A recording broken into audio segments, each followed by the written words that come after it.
À La Pommeraye, dans le Maine-et-Loire, Éric Martinez dirige depuis 8 ans l'ensemble scolaire Saint-Joseph. 2 collèges et un lycée, pour près de 1400 élèves, répartis sur 3 sites géographiques différents. À ses côtés, une attachée de gestion et 4 adjoints de direction, avec lesquels Éric Martinez prône la concertation. Adepte du management participatif, il a une définition à la fois simple et personnelle de la notion d'autorité. Pour moi, autorité, c'est dans le sens être auteur de, faire participer les personnes et pouvoir s'appuyer sur des ressources en interne. C'est ce qui me semble le plus intéressant.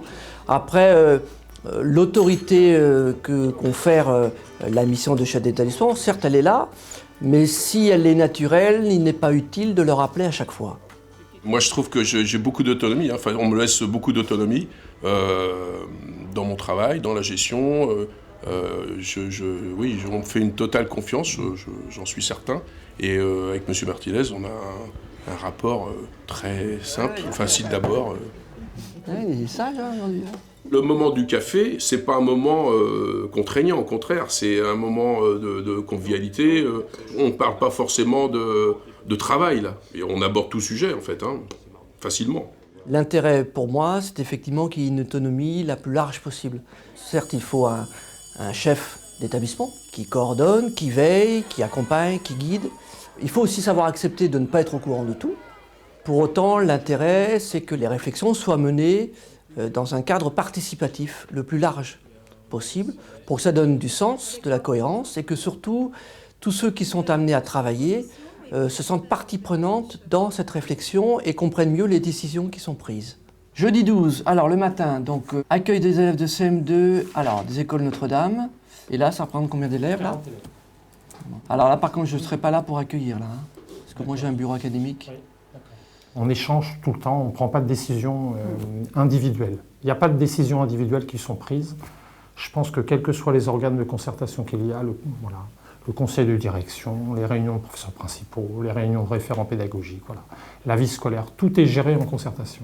Et aussi parce qu'il ne peut pas être partout. Donc je pense que forcément, il faut qu'il ait une confiance et une délégation vis-à-vis de ses adjoints. Et puis la SECPA et le dispositif Ulysse étant très, très particulier, effectivement, mon expertise fait que je pense qu'il me laisse conduire entre guillemets ma barque, avec toujours un retour sur ce qui s'y vit et sur ce qu'on y fait, effectivement.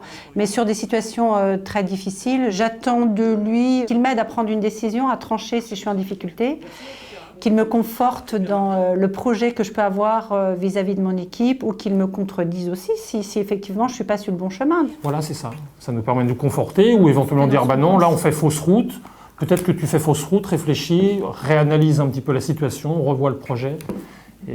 Et c'est ça qui est enrichissant et qui nous permet d'avancer. Après, ça se base forcément sur la conscience professionnelle de tout à chacun. Et on n'est pas forcément tous égaux devant cette conscience professionnelle. Mais quand on évolue dans un milieu où on se sent écouté, bien intégré, on vient avec plus de sourire au travail, on a envie de bien faire avant tout pour soi et pour l'établissement. Tout au long de la semaine, Éric Martinez navigue entre les 3 sites qui composent son ensemble scolaire. Une contrainte qui a imposé, de fait, l'obligation de faire confiance à ses adjoints. Tous sont issus du corps enseignant et tous ont été recrutés par une décision collégiale du conseil de direction.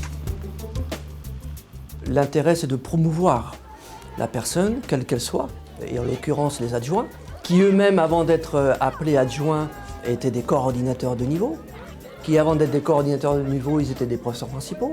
Ils ont animé ou participé à un certain nombre de commissions. Et en observant ces personnes-là, on se dit qu'à un moment donné, cette personne pourrait être amenée à assumer des responsabilités plus importantes. Et l'autre point aussi, en s'appuyant sur des ressources internes, ça permet de dégager des niveaux de compétences dont ils n'avaient pas nécessairement conscience. Et là, c'est le rôle du chef d'établissement, de leur montrer un chemin pour leur permettre d'assumer davantage de responsabilités. C'est vrai que moi ici, je suis en pleine autonomie. Heureusement, je dirais qu'on a ces petites concertations et ça fait aussi partie de ma mission, de l'informer au quotidien, de ce qui se vit, des projets qui sont en place. C'est vrai Ici, je dirais, j'ai presque une délégation de chef d'établissement sans en avoir les inconvénients, c'est-à-dire les prises des fois de décisions qui peuvent être délicates. Savoir trancher, ça veut dire qu'on sort de la phase d'autonomie. Quand il faut se séparer d'un collaborateur, si ce n'est pas le chef d'établissement qui le fait, personne ne le fera. Nous n'avons pas à être dans l'évitement. Il faut assumer notre rôle et assumer les conséquences aussi. Si nous sommes amenés, et j'ai été amené à le faire, à prendre des décisions graves, de se séparer d'un collaborateur, et tout ce qui relève de l'inscription d'un jeune ou de la désinscription de jeunes, pour moi, ne relève que de la seule autorité du chef d'établissement qui, en conscience, prend sa décision à l'issue d'un conseil de discipline. Donc ça fait partie des moments de trancher. Et puis aussi en termes d'investissement, dans le cadre d'un budget prévisionnel, en concertation avec le président d'OGEC, trancher sur des investissements qu'il convient de faire ou de retarder.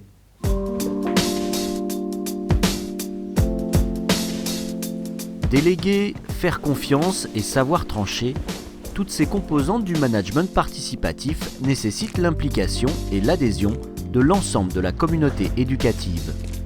Éric Martinez s'est donc attaché à créer du lien, et en particulier grâce à la mise en place de formations collectives. Avant son arrivée, chacun était libre de faire de la formation individuelle selon les besoins de chacun. Et donc à son arrivée, il a insisté pour que dans chacun des services, on fasse en fait de la formation collective, de manière à resserrer un petit peu les liens et de travailler pendant 2-3 jours ensemble, quoi, en fait. Les échanges sont différents.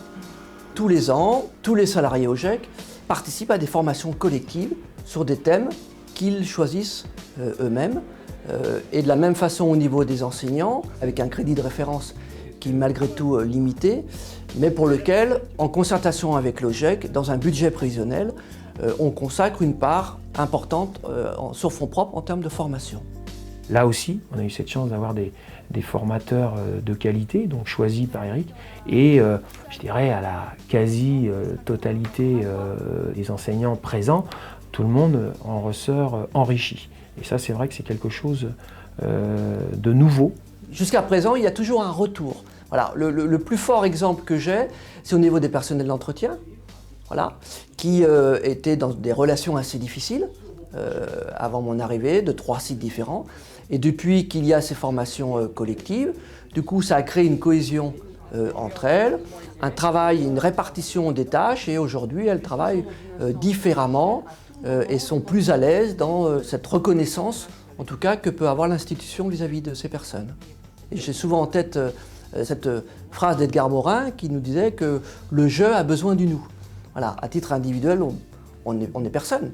Voilà, on n'est pas des personnes à appuyer sur des boutons, on a besoin des autres, et sans les autres, on ne peut pas avancer.